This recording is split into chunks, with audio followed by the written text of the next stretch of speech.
नमस्ते विद्यार्थी मित्रों। आज हम फिर एक बार सातवीं हिंदी सुबल भारती का एक पाठ देखने वाले हैं। पिछली तासिका में हमने पृथ्वी से अग्नि तक इस पाठ का अध्ययन किया है। आज हम इसके आगे बढ़ने वाले हैं। पाठ देखने से पहले मैं आपसे कुछ बताना चाहता हूँ। जैसे कि हम देखते हैं कि मनुष्य जो है वह समाजशील प्राणी होता है। वह जब से उसका जन्म होता है तब से वह अपने परिवार को ही अपना एक प्रकार समाज मानता है। लेकिन वह जब से धीरे धीरे बड़ा हो जाता है तो उसका संबंध जो है संबंध समाज से आना शुरू होता है। मनुष्य पूर्णतः समाज पर ही अपनी ज़रूरतों के लिए निर्भर रहता है। समाज से सारी उसकी ज़रूरतें जो है वो ज़रूरतें एक एक कर पूरी होती हुई हमें दिखाई देती है। जैसे मनुष्य को समाज की आवश्यकता होती है उसी प्रकार समाज को भी मनुष्य की आवश्यकता होती है। समाज जैसे मनुष्य के लिए कुछ न कुछ करता रहता है, उसकी ज़रूरतें पूरा करता रहता है, उसी प्रकार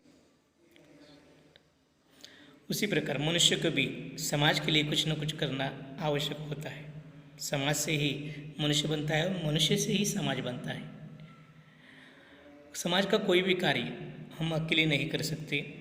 उसके लिए हमें पूरे एकजुट होकर क्या करना होता है, उस कार्य को करना होता है।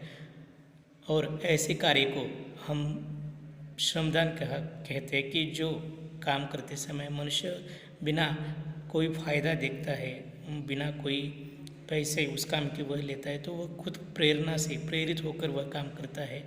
ऐसे कार्य को हम क्या कहते हैं कि समाज सेवा या श्रमदान ऐसे कहते हैं। आज ऐसे ही एक काम हम देखने वाले हैं कि जो कहानी जो है वो कहानी हमें बताएगी कि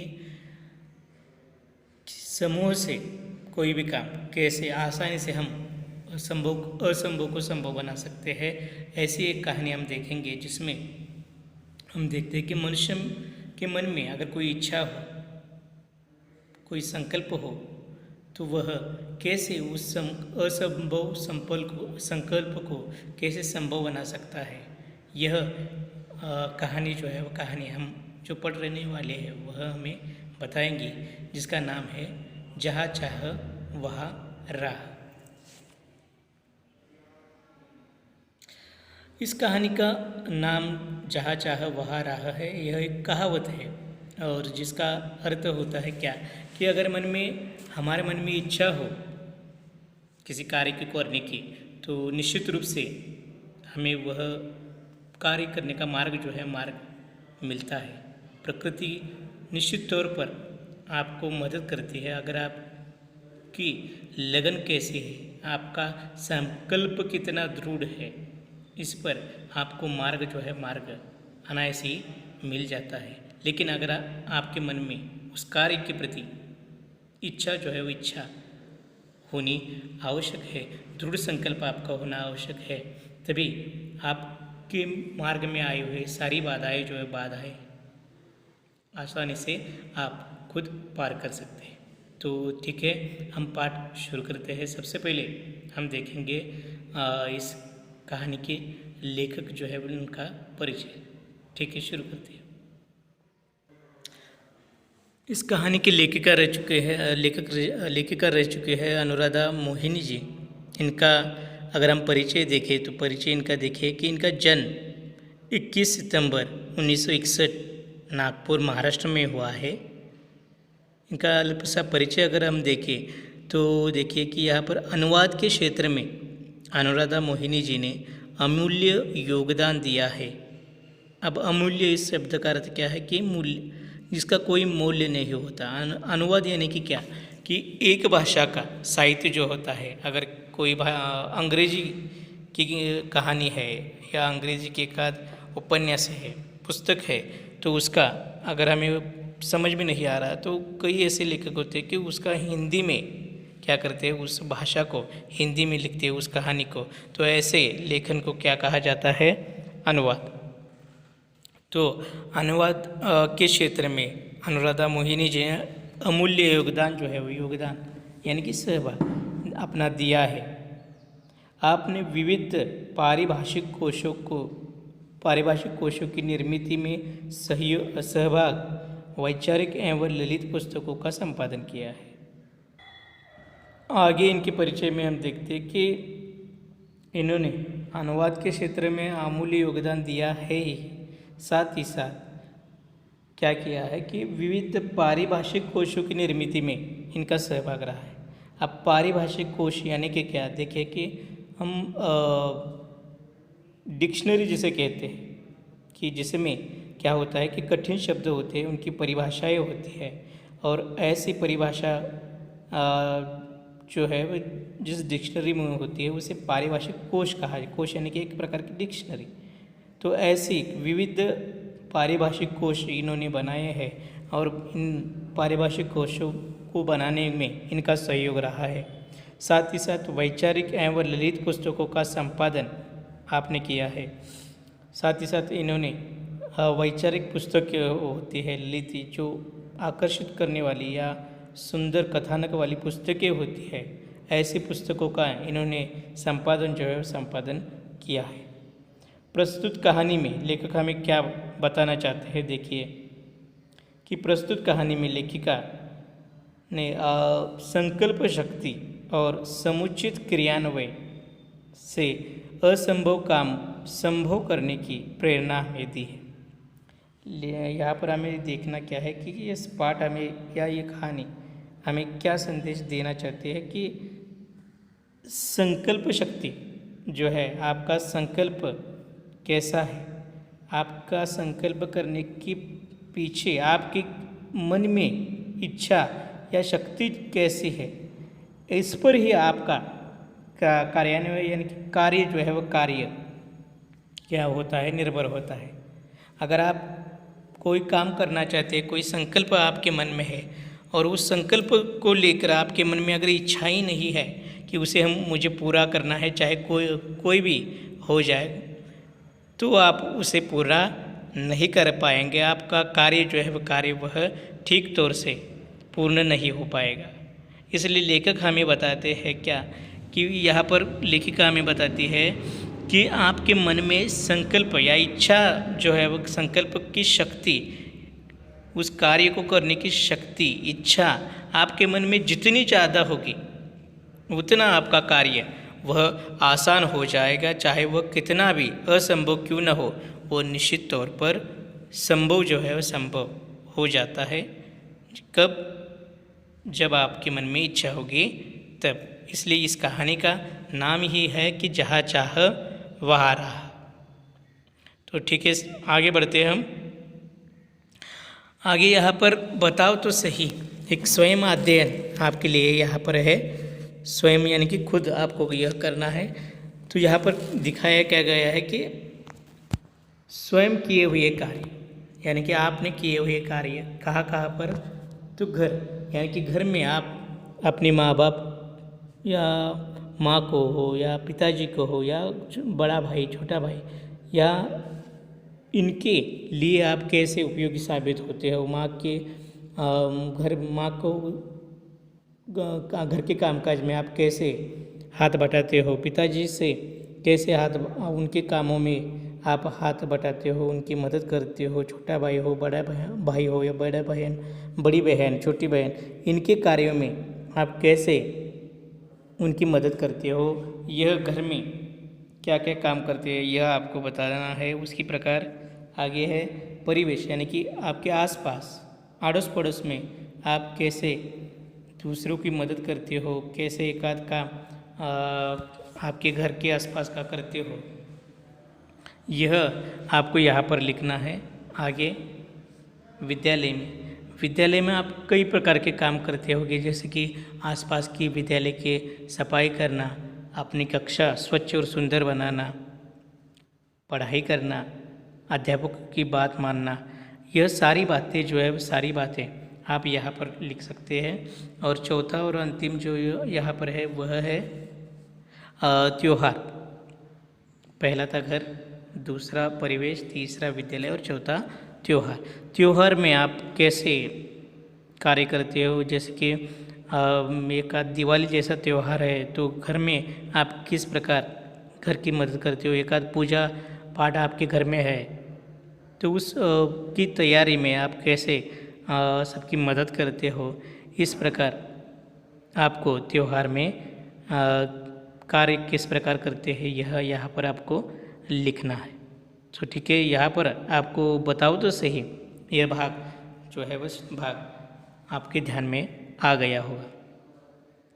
अब हम कहानी की ओर बढ़ते हैं।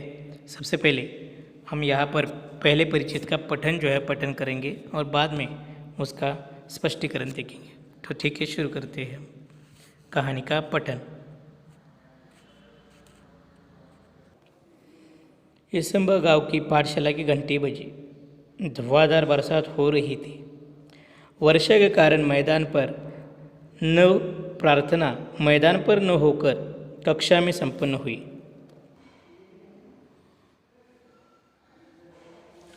उपस्थिति लेते हुए गुरुजी ने देखा कि आज कक्षा में बहुत कम विद्यार्थी हैं। आज इतने विद्यार्थियों के अनुपस्थित होने का कारण क्या है? उन्होंने विद्यार्थियों से पूछा। वही नाला गुरुजी, सबने एक स्वर में उत्तर दिया। यसंबा गांव के ठीक बीच में एक नाला बहता था। गांव की बस्ती नाले के एक तरफ थी, पाठशाला और खेत दूसरी तरफ थे। बरसात के दिनों में नाले में कई बार 4 से 5 फीट तक पानी भर जाता था। बड़े बुजुर्ग तो किसी तरह अपने गायों के साथ नाला पार कर खेत में चले आते थे, परंतु पाठशाला आने के लिए नाला लांघना विद्यार्थियों के लिए संभव नहीं था। जब जोरों की बारिश होती, उस दिन कक्षा में विद्यार्थियों की उपस्थिति पर असर पड़ा।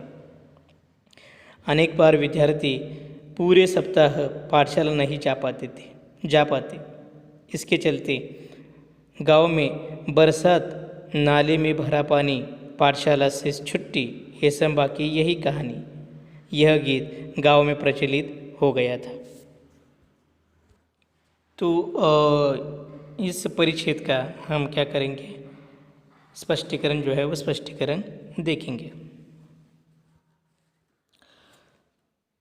तो बाकी के गाँव की तरह यहाँ पर एक गाँव है, जैसे हर एक कहानी में कोई ना कोई गाँव होता है।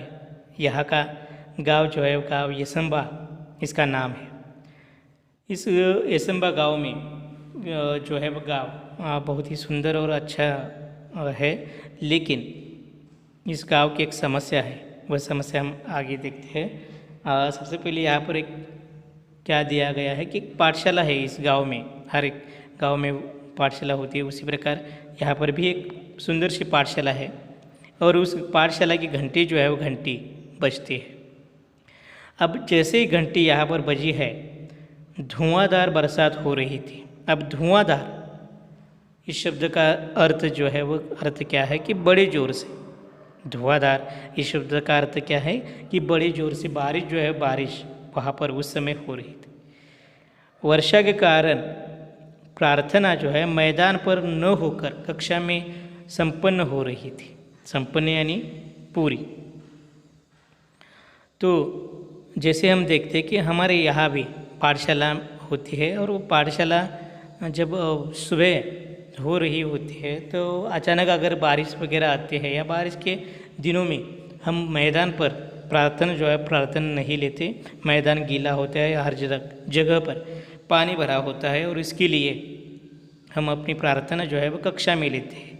और इस गांव की जो पाठशाला थी वो यहाँ पर भी बरसात के कारण मैदान पर प्रार्थना न होकर कक्षा में प्रार्थना हो रही थी। प्रार्थना होने के बाद जैसे हमारे अध्यापक क्या करते हैं कि बैठने को कहकर हमारी उपस्थिति जो है वो उपस्थिति या प्रेजेंटी जिसे हम कहते हैं वह उपस्थिति लेते हैं। उसी प्रकार इस पाठशाला के अध्यापक जो है वह अध्यापक आते हैं, विद्यार्थियों ने प्रणाम करते हैं और प्रणाम करने के बाद वह तुरंत क्या करते हैं, उपस्थिति लेना शुरू कर देते हैं। नाम लेते हुए देखते हैं, उपस्थिति लेते हुए वह देखते हैं कि आज जो विद्यार्थी थे उन विद्यार्थियों की उपस्थिति जो है बहुत ही कम थी। बहुत सारे विद्यार्थी अनुपस्थित थे और गुरुजी देखते हैं, अध्यापक देखते हैं कि इतने कम विद्यार्थी आज क्यों आए हुए वो उसका कारण जो है, कारण बाकी के आए हुए विद्यार्थी से पूछते हैं तो वह सारे विद्यार्थी उत्तर एक स्वर में उत्तर देते हैं कि वह नाला गुरुजी। अब वह नाला जो है, वह नाला ही इस गांव की और इन विद्यार्थियों की एक समस्या है। अब कैसे वह समस्या है वह हम अब आगे देखते हैं। तो यह नाला जो है वह नाला समस्या है। तो वह समस्या कैसे बनता है कि देखिए कि यसंबा गांव के ठीक बीच में एक नाला बहता है। नाले के एक तरफ सारा गांव है और दूसरी तरफ पाठशाला और खेतीबाड़ी इन गांव की है। बारिश जैसे ही होती है तो नाला क्या होता है, 4-5 फीट जो है फीट नाले में पानी जो है पानी भर आता है और नाला पूरी तरह भर जाता है और नाला लांघ कर या पार कर कर विद्यालय जाना विद्यार्थियों की बस में नहीं होता, क्योंकि इनकी लंबाई बहुत ही कम होती है, छोटे हैं विद्यार्थी और वह उस नाले से बहते हुए आगे जाना, उसमें तैर कर जाना वह उनके लिए मानो असंभव सा है। बड़े बुजुर्ग जो गांव में हुए, बुजुर्ग यानी कि वृद्ध लोग, तो वह जैसे तैसे करके अपने गाय बैल के साथ खेती बाड़ी चले जाते हैं, लेकिन विद्यार्थियों के लिए ऐसा करना मानो वह खतरे से खाली नहीं है। इसलिए काफ़ी सारे विद्यार्थी जो है जैसे ही धुआंधार बारिश होती है या थोड़ी बहुत भी बारिश होती है, नाले में पानी भरा आता है तो वह विद्यालय उपस्थित नहीं हो पाते, उन्हें अनुपस्थित होना होता है। अनुपस्थित यानी कि गैर हाजिर जिसे कहते हैं, उपस्थित हाजिर। और इसके कारण यह बहुत बड़ी समस्या विद्यार्थियों के लिए, अध्यापकों के लिए, पाठशाला के लिए और पूरे गांव के लिए नाला जो है वो नाला बहुत बड़ी समस्या जो है वह समस्या बन गया है। और ऐसी समस्या पर हल अब तक तो विद्यार्थियों गांव जो है गांव निकाल नहीं पाया है। अब हम देखेंगे कि आगे इस पर कोई काम होता है, इस नाले जैसी बड़ी समस्या पर कैसे हल निकाला जाता है, इस असंभव कार्य को संभव किया जा सकता है क्या, विद्यार्थी इस राह को आसान बना पाएंगे क्या। यह सारी बातें हम आने वाले अगले वीडियो के अंदर देखेंगे। तब तक आप क्या करें, इस पाठ का या इस कहानी का क्या करें, 1-2 बार पठन करिए। धन्यवाद।